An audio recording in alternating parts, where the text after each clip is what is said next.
certo? Originais, para você definir o seu modelo. Ele é teu gama renormalizado de N pontos nas constantes dependentes de T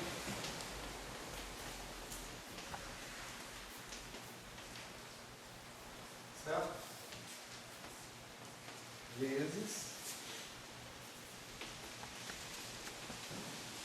a exponencial do número integral de 0 a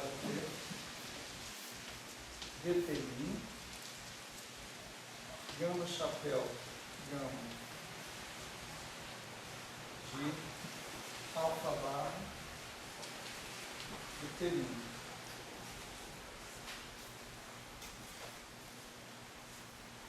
Professor, tudo isso é agnóstico em relação a qual método de renormalização que você escolheu, né? Ou seja, alfa, A, eu posso ser calculado por qualquer método. Qualquer método de renormalização, qualquer esquema. Basta que você tenha calculado, você tenha definido quem são seus parâmetros normalizados, quem são os caras todos.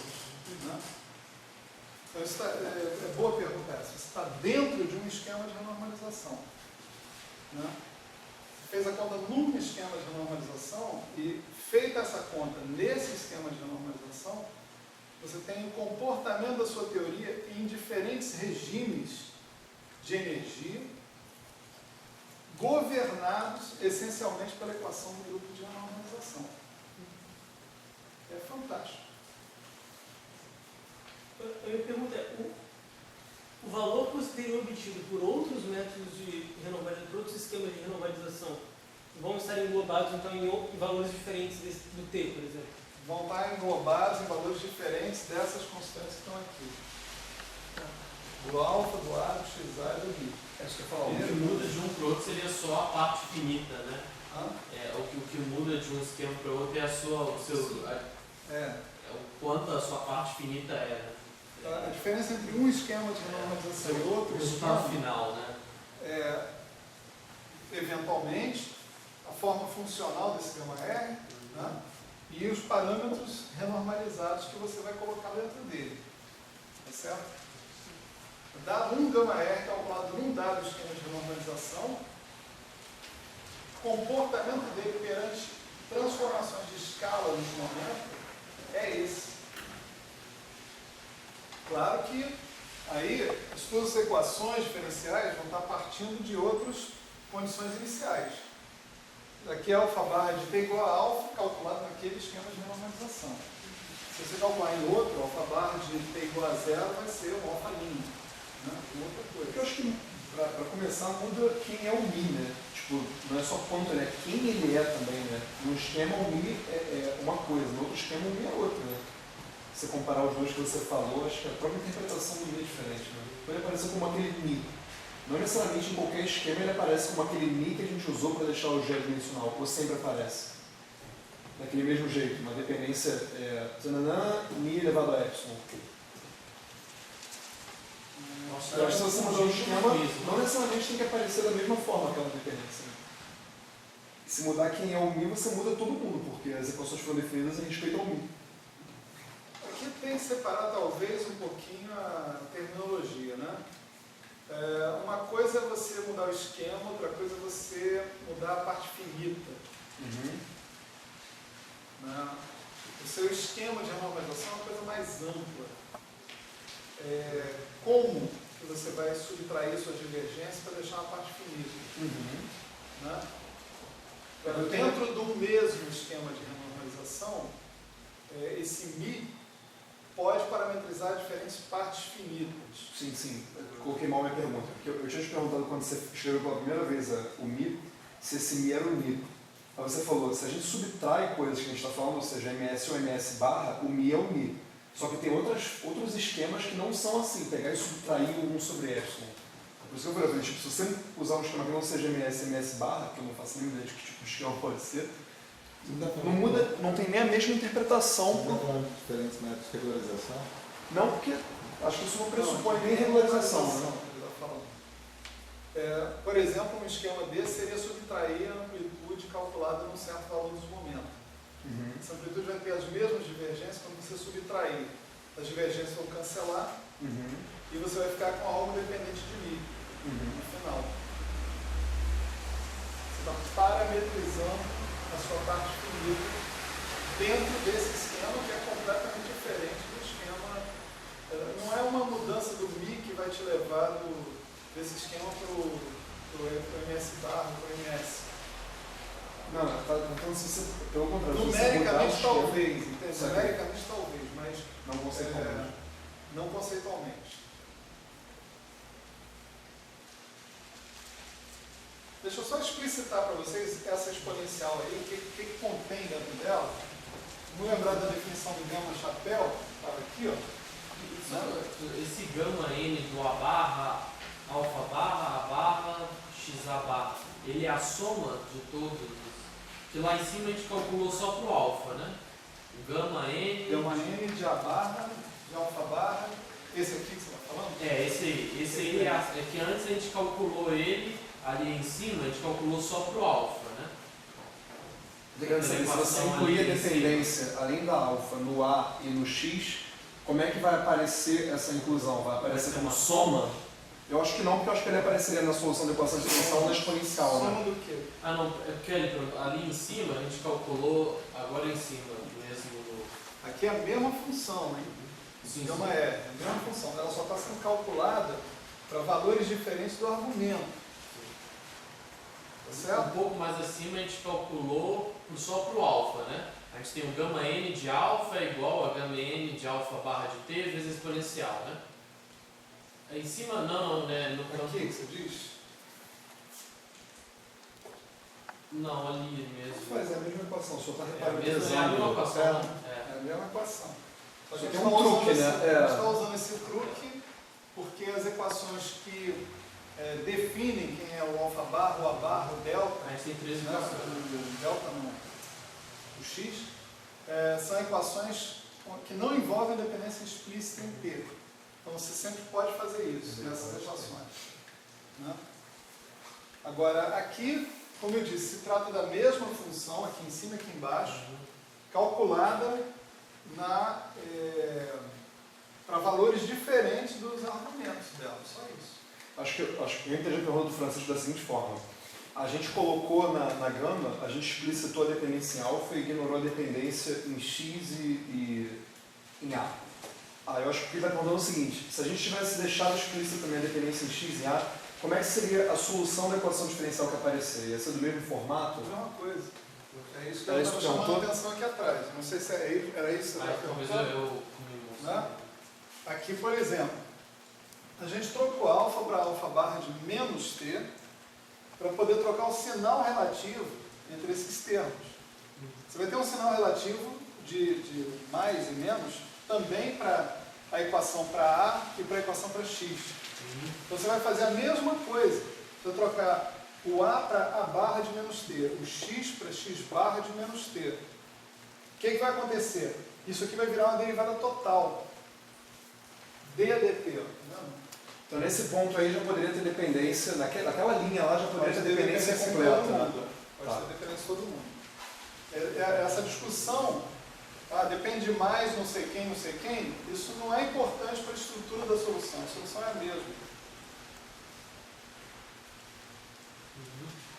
Era isso que você estava perguntando? É que eu pensei, porque a gente começou a tratar todas as constantes separadas, né? Fez primeiro com alfa barra, aí eu estava na minha cabeça tipo uma separação de variável, mas não é isso. Não. Veja que você só tem uma variável, é o T. Tá certo? Então não faz nem sentido a gente fazer separação de variáveis aqui. Entende? O problema é que você tem várias funções desse T, que pode complicar tremendamente a tua equação. Né? Então, a técnica desse método das características é o seguinte: você pega essas funções e você define subequações diferenciais. Né? Essas subequações diferenciais são escolhidas de tal maneira que a tua derivada vira uma derivada total. Aí fica fácil resolver. Mas, em compensação, você tem que resolver as equações diferenciais que vão te dar o alfa barra, o A barra, o x barra. vai ficar com esse problema aí. Tem almoço de graça, né? Como dizia o meu feito. Tá certo? Vamos só substituir aquele gama, chapéu, gama ali, por isso aqui, ó. Vocês vão ver o seguinte, ó, essa integral é 0p, né, de dt', você vai ter o d gama, aqui tinha um menos, né, então você vai ficar com mais ali na frente, menos integral de 0p dt', d gama é uma constante, É, tá você certo? fala, é um número, né? É um número. É um número de terra. Né? Então, dt', agora aqui vai aparecer aqui é o gama gama de alfa barra de t'. Esse aqui, Deus o livre. Né? Tem que resolver a equação diferencial. Olha, esse não. Tem que resolver a equação diferencial para o alfa, para o a, em princípio, para o x, e é só então calcular essa integral aí. Né? O computador calculou para a gente. Mas essa daqui me dá simplesmente d gama vezes t. Tá certo? Então, esse fator exponencial que está aparecendo ali,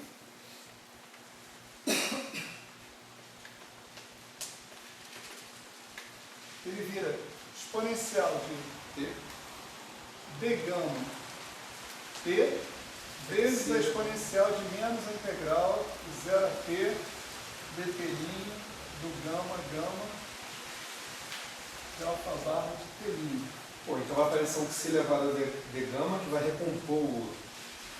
Olha, esse cara aqui, exatamente, é o psi elevado a d gama.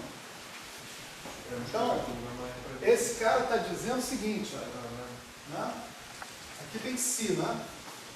O gama de psi pi é o gama de pi vezes o psi elevado a d gama. Então ele está traduzindo o comportamento de escala com a dimensão canônica que você espera. Mas além da dimensão canônica, né, se você quiser, você pode pegar e escrever psi elevado a logaritmo, né, menos um logaritmo, sei lá, uma coisa desse tipo. Não me lembro mais como é que você transforma. Tem que mudar de base, né? Exponencial de não sei o que é psi elevado a logaritmo de não sei o que. Okay. E aí você vai ver que você tem uma contribuição, a dimensão canônica da tua função de Green. Essa contribuição é chamada de dimensão anômala. Então há uma quebra do comportamento de scaling que você espera ingenuamente, classicamente, da dimensão de massa da tua função de Green. Essa quebra vem desse termo que está aqui, que se a gente lembra bem, está associado com as derivadas das constantes de renormalização em relação a μ. Certo? Então o procedimento de renormalização muda efetivamente as dimensões de scaling das funções de Green. Tá certo? Através desses termos que estão aqui, que são chamados de dimensões anômalas. Tá certo? O gama ali é a dimensão anômala total, né? daquela função. Né? Ele envolve as constantes de renormalização de todo mundo, de Ghost, de Yang-Mills, de Fermions, etc. e tal. Não tem alguma coisa estranha acontecendo, isso que a gente partiu de uma equação, agora a gente chegou numa equação que não é igual aqui. Não, olha só. Cuidado. Não é a mesma. Essa pergunta é boa. Você partiu de uma equação que não é a mesma equação que essa. O teu gama, quando você puxou o comportamento de scaling dele, você escreveu do outro lado não o mesmo gama R, você escreveu um psi, que era uma função adimensional. Tá certo? Então você pediu, aquilo ali está tudo certo, aquilo ali é, vamos dizer, 1 mais 1 igual a 2, né? Não tem papo. Por exemplo, se você estivesse falando do gama 2, tá certo? O gama 2 é um gama 2 de P, sei lá, M, etc e tal, né? trilevel, ou seja, vamos supor que ele é P2 menos N2 lá no caso do campo escalar. Então, se você pegou e escreveu psi-P aqui na frente, e você quiser colocar o psi em evidência, o que a gente escreveu naquela equação que está ali foi só isso. Você vai colocar o psi em evidência, significa que todos os parâmetros com massa, com dimensão de massa que você vai ter, vão ter que ser reescalonados também. Tá certo? Aquilo era uma trivialidade. Né? Assim, não tinha nenhuma hipótese dinâmica, nem nada por trás da história. Aqui não, aqui tem muita coisa. E aqui você não tem o gama em termos de uma função adimensional. Você tem o gama num regime de momento relacionado com o gama no outro regime de momento. Veja que, a priori, esse comportamento aqui é perfeitamente permitido, porque esse cara daqui é totalmente adimensional. Tá certo? Então, o gama é obrigado a escalonar exatamente com a dimensão de massa?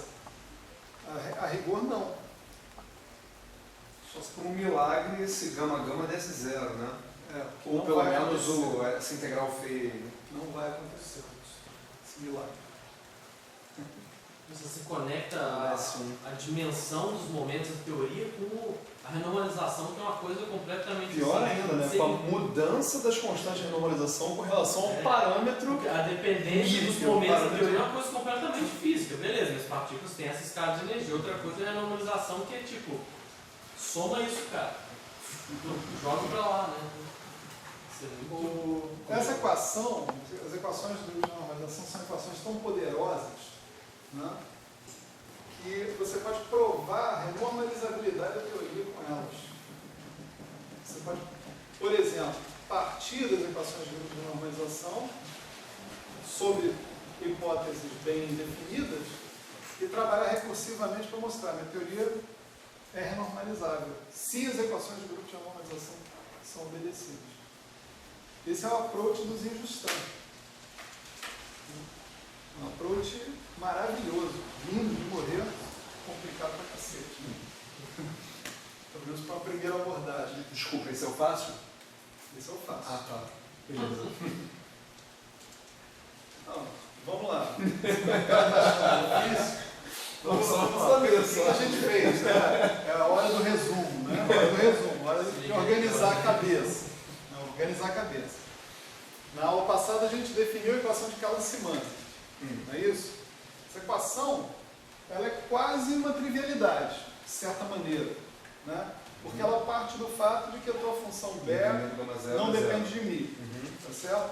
O resto é definição. Você define uma função beta, define uma função delta, define você, tá bom, eu não sei muito bem por que eu estou definindo essas coisas, né? Mas estou definindo, né? Não é um... Agora você sabe por que você está definindo essas coisas. Essa equação aqui, no final das contas, é justificativa de tudo.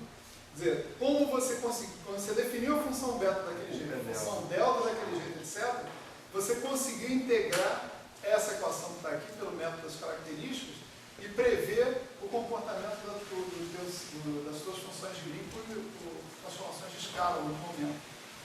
Né? Então, isso você conseguiu fazer porque você fez essas coisas espertas lá atrás.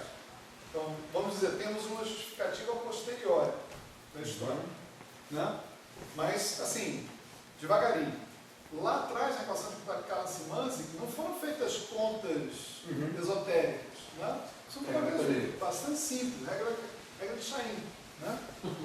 Então, aí a gente veio, sabia a dimensão canônica das funções de UPI, né? E a gente usou esse conhecimento que a gente tinha da dimensão canônica, né, para escrever uma equação relacionando o comportamento de escala dessa função com as variações em μ que a gente tinha associado anteriormente. Esse, na verdade, é o ponto chato, é o ponto sutil. É o pulo do gato. É você relacionar μ com si. Tá certo? Depois que você fez isso, tudo não passa de técnica de solução de equações diferenciais, que não tem nada a ver com teoria de campo. Em princípio, estou aplicando isso para essa equação. Se eu chego lá no matemático, entrego a equação, cara, resolve aí pelo método das características, ele vai fazer isso aí. Entendeu? E ele não sabe nada de teoria de campo.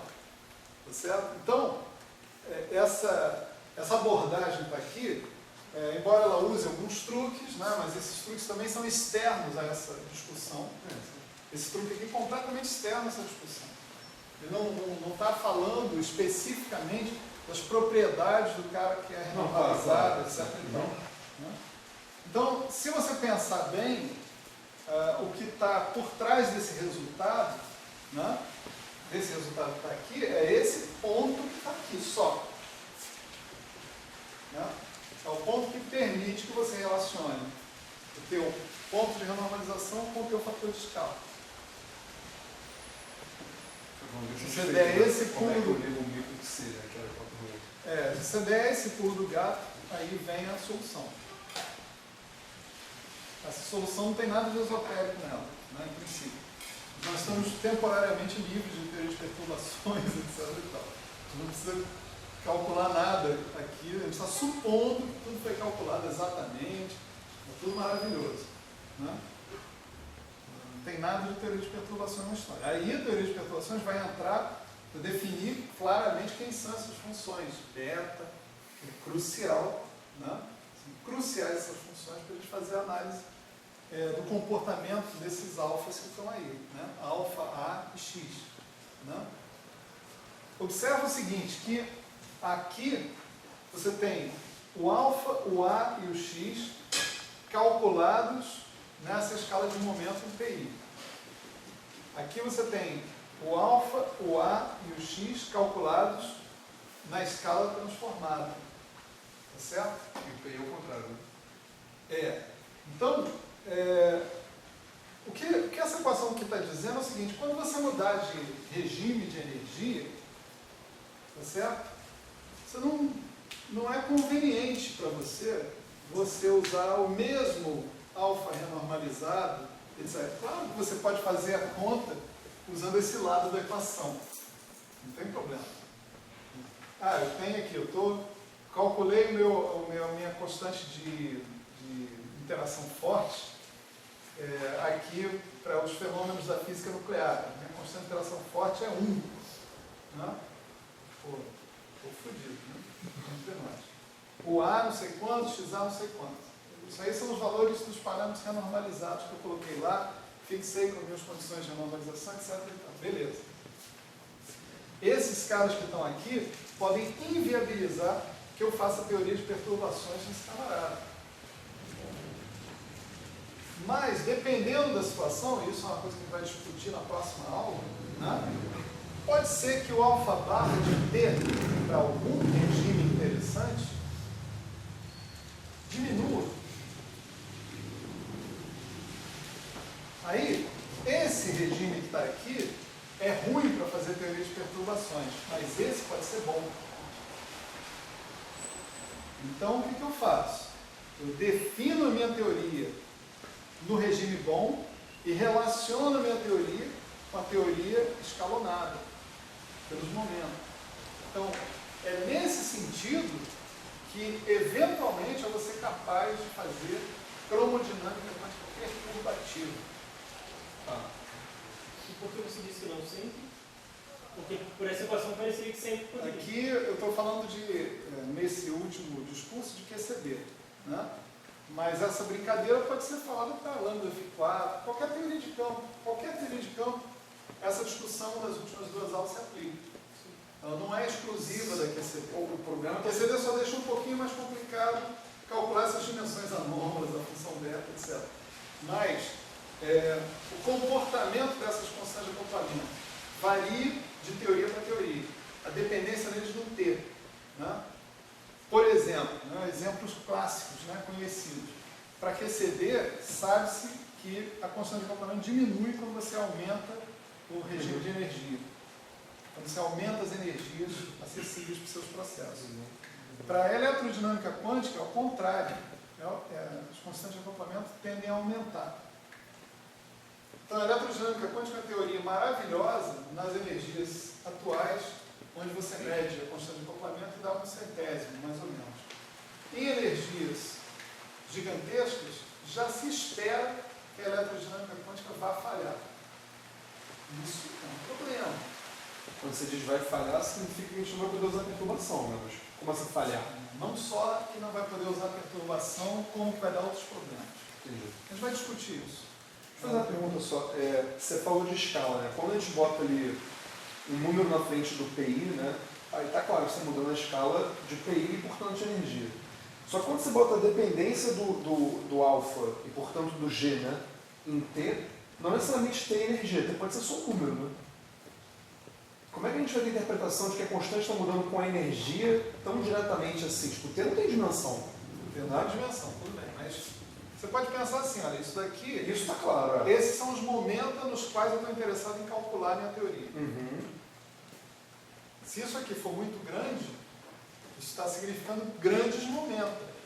Isso aqui são quadrimomentos. Então não tem nada de direto, né? Só ligando com o lado esquerdo da equação. O lado direito, se você olha só para o lado direito, eu olho para o T, não tem como ligar o T com a energia. Pois é.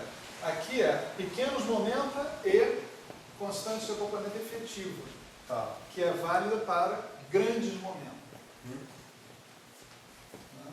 Do lado esquerdo. Então, de certa maneira, o que você chama de constante de acoplamento e o que você chama de constante de acoplamento efetivo é uma convenção, digamos assim, de onde é mais conveniente. De certa maneira, o que eu chamo de constante de acoplamento é uma mentira. É a minha... Tá, uma constante Ela não droga é nenhuma. constante, entende? No final das contas, ela não é constante. Você escreve que vezes. Dependendo do processo, existem constantes adequadas para você utilizar. Essa que é a moral da história. Essa que é a moral da Mas você história. não poderia também usar uma forma de pensar diferente, dizendo que não, a minha constante é de fato o alfa e aquilo é constante, e o que eu estou olhando ali para o lado direito é apenas uma bengala para fazer a conta? Descrição efetiva. Descrição efetiva. Eu posso fazer isso. Eu posso chamar, por exemplo, em português, né? É muito difícil traduzir running coupling constant, constante de acoplamento que varia. Fica uma contradição em termos, né? Eu prefiro exatamente esse termo, constante de acoplamento efetivo. Eu fico pensando se não é mais ou menos como se fala da massa relativística, que algumas pessoas tendem a ver dizendo que a massa mudou. Outras pessoas dizem que não é que a massa mudou, só porque a energia é gama MC ao quadrado, a massa continua sendo a massa, a energia que vai variar. A massa é a massa de repouso. A massa é a massa de repouso, a massa não muda nada. Eu acho que talvez seja a mesma coisa, não só de pensar. Não sei, eu nunca pensei nisso. Não, mas aí teria que mudar o discurso. Justamente nas representações, né, aquela massa que você identifica as representações lá do Wigner, ela bate com a massa que a gente chama de massa de repouso, né? É esse que é o invariante Poincare. É isso que eu invariante. Vai ligar com P2, Não, mas aí você tem que mudar também o que a gente chama de massa renormalizada. A massa renormalizada varia com a interação também. Pois é. Aí vai ter que mudar tudo, né? Talvez para Nossa, não casar com esse tipo de visão, é que você não tem um invariante aí, definindo esses caras. Um invariante perante grupos de normalização, entendeu? Nem grupo é, né? Se você procurar. Você define a constante de acoplamento que você vê, que você dá um input experimental. Quem disse, não é, que a tua experiência vai te forçaria a dar o mesmo input em energias superiores? Se você fizesse a mesma experiência, né, em energias superiores. Por exemplo, você mede a carga elétrica com o experimento de Cavendish. Esse é o seu input da QED. Então, o experimento de Cavendish, você pode pensar o seguinte, tem dois elétrons fixos, sei lá, elétron, próton, não sei. Né? E o que você está medindo é o espalhamento deles a zero momento. Certo? Por mais paradoxal que isso seja. Né? Então, você define o espalhamento e depois manda o limite do momento para zero. Isso daí você vai dizer, isso aí é a carga. Isso é a carga elétrica. Essa carga tem um valor que você mediu, tá certo? E se você estivesse fazendo esse experimento a momento infinito, sei lá, um momento gigantescamente grande, o valor que você ia dar de input provavelmente não ia ser esse daí, para a carga elétrica. Pior ainda essa discussão para os quarks, né? O que é a carga de um quark? Não tem esse experimento de Cavendish para quark. Você não bota 2 quarks parados, fixados por dois alfinetes, entende? E verifica a força entre eles. Não dá para fazer isso. Né? Então também não dá para medir, né, a atração estática entre 2 quarks assim, desse jeito.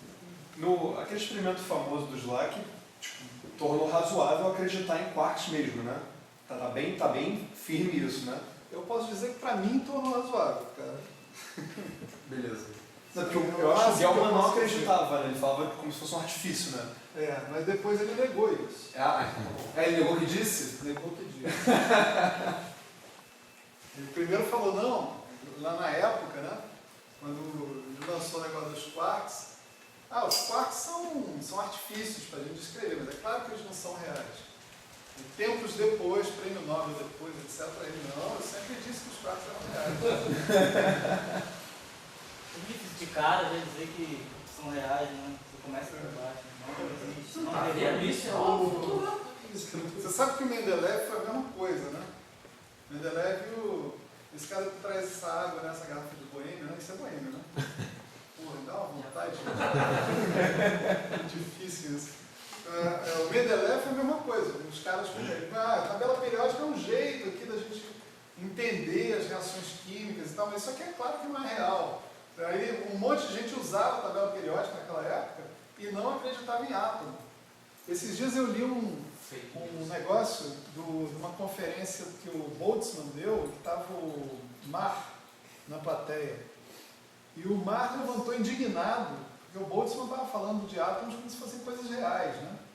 E o Marr levantou e falou, não, eu não acredito em átomos. Ele já se levantou e já saiu, né? Foi uma humilhação pública para o Boltzmann. Dizem que o Boltzmann se matou por causa disso. Né? Então, cuidado, né? Eu estava falando com o Nami hoje sobre esse episódio.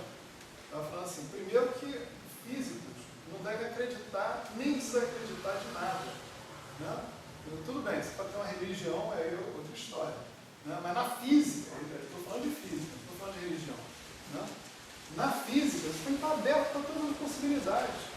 Senão vai fazer um monte de Boltzmann se matar aí. A troco de quê? Entende? Eu não acredito.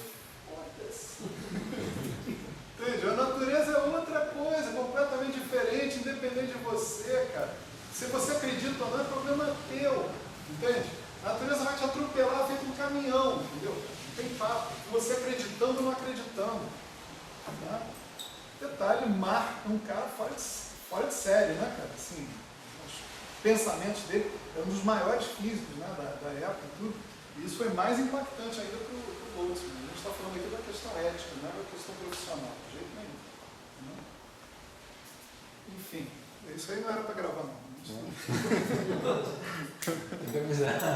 Foda-se, porra, tá aparecendo tudo aí.